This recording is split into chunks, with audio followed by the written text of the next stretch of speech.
Hello everyone, I am Catherine Rose Pagangan of BSN 11G, and today I'm going to perform the eye assessment. We already know that the eyes is the important organ for our sense of sight. The eye assessment in nursing is a way to gauge the patient's eye health. You will generally perform a nursing eye assessment as a part of your general head-to-toe nursing assessment.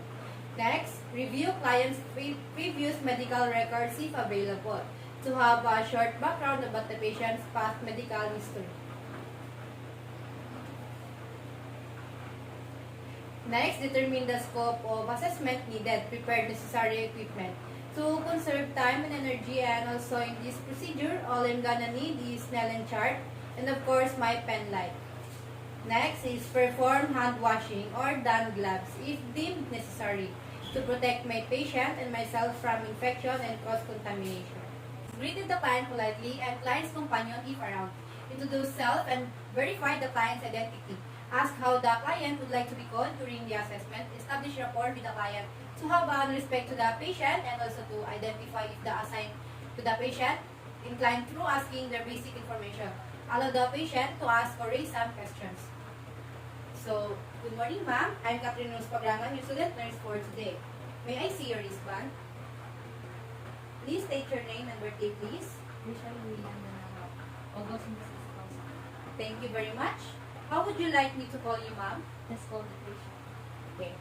Then next, explain the procedure to the client and how he or she can participate during the assessment, provided the clients the opportunity to clarify, ask, or raise any concern so that the client will know what are the things that will be conducted to them. So today, I'll be doing to check how clear and how good your eyesight rather is, and of course check if there any certain spot or angles which you have trouble seeing. Okay, so during the conduct of the assessment, I might need to ask you to stand up, to sit down, to read something or shine light your eyes, and all the results will be documented, and but it will be kept confidential. Will that be alright, ma'am? Okay, do you have any question or clarification of Ma'am Trisha? That's okay. Okay, so next, secure client's privacy and ensure her comfort. Assessment setting must assure to be safe, secured, and free from distraction. Position client to be seated comfortably to keep the patient's information confidential and so that the patients will be comfortable. So, okay, would you mind if I close the door or the curtains, ma'am, so that no one outside will not disturb during the assessment? I don't know. Okay, the door is closed already. Are you comfortable in the room or temperature? Yes, po. Okay, so let's begin the assessment. Next, check for use of any visual aids prior to starting the test. So, ma'am, may I ask, do you use any contact lenses or graded glasses? No, ma'am. I don't know what it is. Okay, so next, have the client stand 20 feet or 6 meter from the Snellen or E-chart. Cover the eye being tested and ask him or her to read to each line until he or she cannot disappear the letters or their direction. So now I'm gonna have to ask you to stand up, ma'am. Okay, so what I need you to do is use the hard board cover your right eye. First, like this. Okay, and then try to read the letters that written in the Snellen's client just up until the letters that you can still see. Okay, ma'am?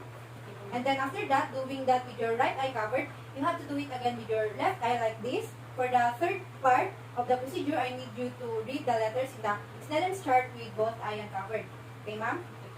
Here, place it in your right eye and you can start reading the letters. Please stand up. Right eye? Yes.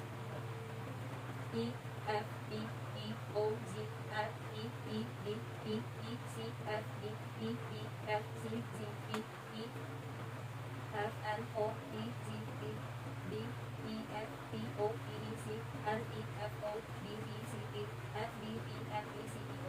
Okay, next, in the left side. E, F, P, P, O, Z, F, P, E, D, P, E, C, E, D, E, E, E, C, Z, P, F, P, N, O, E, Z, D, B, E, F, P, O, E, C, E, C, N, Okay, ma'am, so I'm gonna take the cover board. So please read uncovered eye. E F P E O Z F E E D B E C F D E D F C Z P F E L O P T D B E F E O P E C N E F O G P C E N P P L P C D O. Okay, ma'am, that's good. Can you sit back now? Okay, next, record the readings of each eye and both eyes. Smallest line from which the person is able to read one half or more of the letters. I will record the result. And next, perform selected vision test, light perception, hand movements, then counting fingers if necessary. If the client is unable to see even the top line 20/200 of the Snellen's chart, Snellen type chart. So ma'am, I need you to tell me how many fingers I am raising, okay? So what about this? 1. So another, I need you to tell me what direction I'm pointing my finger at. Right. Like another. Up. Can you see it? Yes. The left side. The left side.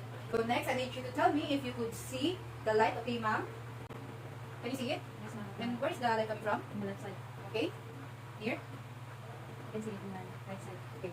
Face the patient directly to at distance of 60 to 90 centimeter or 2 to 3 feet. Instructed the client to look directly into the examiner's eye with both eyes.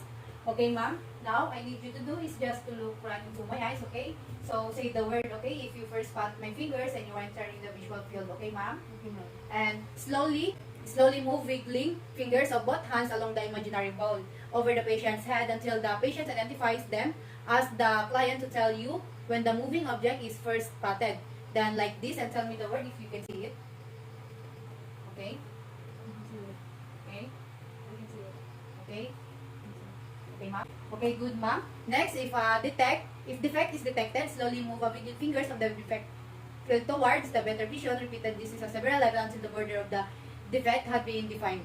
Next, okay, someone you have trouble seeing with your eyes, so let's do it in wiggling again with fingers. So tell me or say it when you first spot my fingers entering your visual field. Okay? Okay. Okay. Okay. Okay. Okay? And so let's do it again with your other eye. Okay. Okay. Next, visually inspected the eyes for alignment and symmetry. We will be checking your eyes. So first, I see that your eyes are aligned and symmetrical. Then next, inspected the eyebrows for hair distribution and alignment in skin, quality and movement, and ask the client to raise and lower the eyebrows. Okay, ma'am, can you raise your eyebrows like this? And down like this. Okay, your eyebrows are evenly distributed and skin intact. Eyebrows symmetrically aligned, equal movement. Then next, inspected the eyelashes for evenness of distribution and direction of curve. Okay, ma'am, your eyelashes. Okay, your eyelashes, they are both evenly distributed and curls are slightly upward. So next, upward the eyelid, inspected the eyelids of the surface characteristic, position in relation to the cornea, ability to blink, and frequency of blinking. Inspected the lower eyelids while the client's eyes are closed. Okay, so now, can you close your eyes? Okay, let's close symmetrically and now discoloration, foundation. So can you open your eyes now? Next, inspected the area over the lacrimal gland and lacrimal sac for swelling. Ask the patient to look up, depress the lower lid of the patient with one thumb afterward to assess sclera and bulbar conjunctivate. Okay, ma'am? I'm going to inspect your nasal lacrimal sac and lacrimal gland. Okay, let's go symmetrically and no edema, no swelling, no tear of the lacrimal sac. Okay, good. So next, inverted the eyelids to assess the palpebral conjunctiva. Next. Okay, now I'm going to be inspecting for your iris and pupil, so just look straight into my eyes. Okay. Next, inspected each cornea and lens for opacity, circularity, and texture. Shown a pen light from the side toward the eye, or show a pen light at an oblique angle to the eye and move the light slowly across the corneal surface as the client to look straight ahead while moving. So, okay, I'm going to use the pen light and to check your cornea and lenses for any opacities. Okay, close my pen light. So now I'm gonna need to close the light. Okay, so I'm gonna need to shine again with my pen light through your eyes to check your direct and consensual reaction of your eyes. Okay, very good. So what I did, that I shine light your right eye, then it's contracted, and that's the direct reaction. And for the consensual, it means that when I shine light in your right eye, the left eye also constricted, which is pretty normal. Okay, next. Held an object pen light about 10 centimeter or 4 inches from the bridge of the client's nose. Now, the assessment of people, reaction to accommodation. Ask the client to look at the mirror object and then move the pen light or pencil towards the client's nose. And then look at the wall at my back, okay? Okay, so look at the tip of my pen and then the pen on my back, okay? Yeah. Okay. So, next, from about the 2 feet directly in front of the patient, shown a line onto the patient's eye and ask the patient to look at it. So now I'll be performing the Hirschfeld test. Okay, so basically I'm just gonna shine my pen light in your eyes and then look at the reflection of it in your cornea. So look at the straight, just straight, okay? Okay, so now I'll be performing the cardinal field of the gaze test. Okay, so I need you to follow tip of my pen light with your eyes only. Do not move your neck and just the eyes only.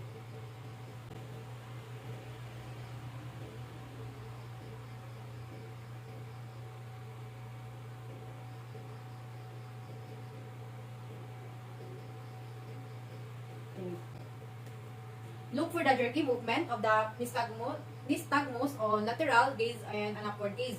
Watch for a rim or sclera between the upper and lid iris as the eyes move up and down. So now, ask the patient to look examiner. Fingers the examiner moves it toward the bridge of the nose. Check the eye convergence. Okay, so now I'll be checking your convergence, ma'am. Simply just follow the pen.